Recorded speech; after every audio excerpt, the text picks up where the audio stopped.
अब तक 15 बार, उससे भी ज्यादा प्रेसिडेंट ट्रंप ने कहा है कि मैंने मोदी को कहा कि आपका जो टेररिज्म के खिलाफ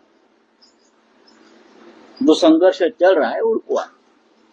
लेकिन उसके ऊपर ना मोदी जी बोलते हैं ना हमारे डिफेंस मिनिस्टर बोलते हैं। ट्रंप लगातार ये कह रहे हैं कि सीज फायर उनके कहने के बाद हुआ है, तो क्या अब कश्मीर जो एक बायलैटरल मामला था वो उसमें एक तीसरे पक्ष की एंट्री हो गई है? नहीं, एज एन इंडियन सिटीजन मैं आपसे पूछ रही हूं, do you believe what Trump is saying? I do not, but government I am asking you as an Indian citizen जो जर्नलिज्म में है, do you believe what Trump is saying?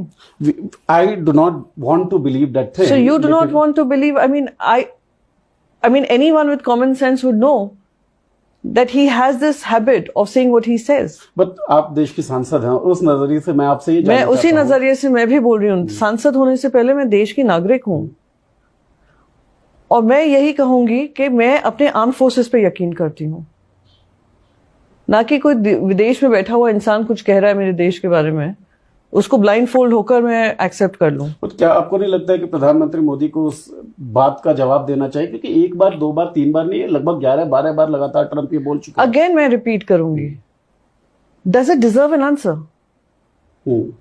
जब clearly DGMO ने आकर आपको कह दिया है कि हमारी बातचीत हुई है, डीजीएमओ लेवल पे टॉक हुई है, I would believe my DGMO.